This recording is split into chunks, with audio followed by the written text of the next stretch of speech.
I'm Lance Atwater. I'm a second-generation farmer. My dad was a first-generation farmer, born and raised in Santa Monica, California, and moved here after graduating high school. And now today we grow commercial yellow corn, soybeans, popcorn, non-GMO white corn, and then raise cow-calf as well. So pretty diversified, and we stay pretty busy on the farm.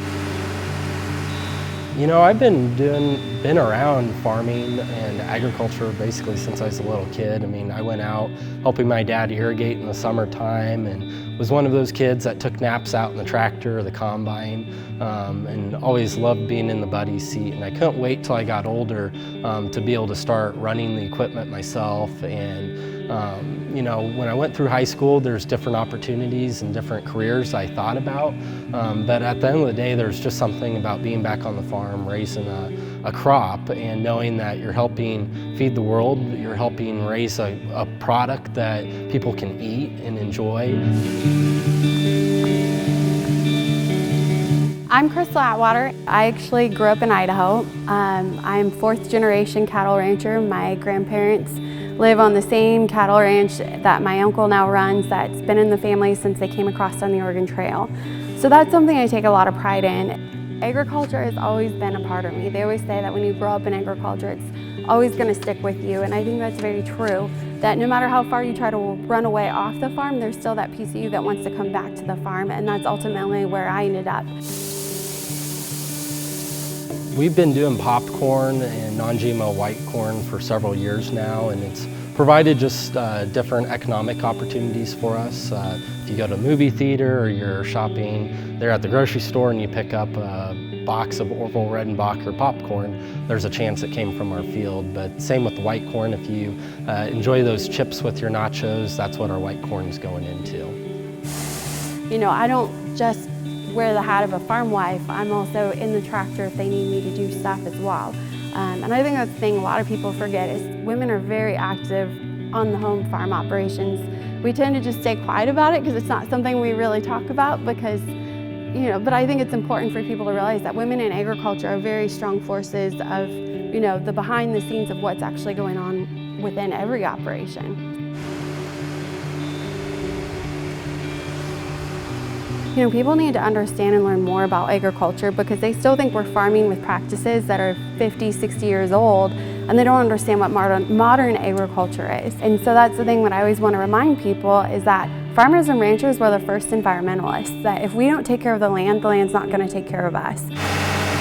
The practices we use today and the machinery we're using today is so much better than what we were using 20, 30 years ago. Even with the chemicals, with the seed hybrids, the technologies, GMO, all that allows us to be better environmental stewards today than what we were yesterday. So I think not a lot of credit's given to the American farmer, but there should be because we are truly trying to be the best stewards.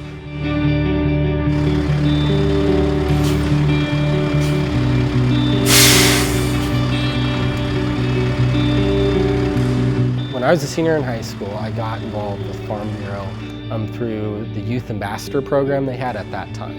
And so I became a Youth Ambassador for Adams County Farm Bureau and kind of attended a couple meetings of their county board and was involved in a couple activities that we did locally on the Farm Bureau level. And so that was my first experience with Farm Bureau, and I remember thinking, like, this is an organization I want to be part of down the road. And so right when I came back to the farm, an Adams County Farm Bureau board member reached out to me and said, hey, would you be interested in serving on our board?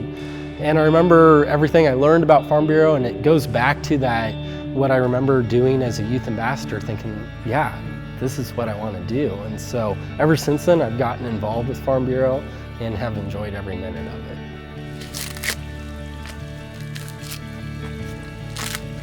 It really is a family organization. I mean, how often do you get to include your spouse or even your children in activities or be able to do things that together that impact your way of life? And so I think that's something very unique about Farm Bureau is that there's a place for everyone. That's what makes Farm Bureau unique. You know, and I'll add, like, I really appreciate the fact that they include spouses, that, you know, Lance is the one that's on the board and super involved, and it's fun for me to start getting involved and get to see him, in his strengths and really shine at this, and just getting to interact with other young couples. And I think the networking, the support group of other young farm wives, we all need that, especially when you're newly married and starting out on a farming operation. Any support and all support is always greatly appreciated, and that's something I've really appreciated from Farm Bureau.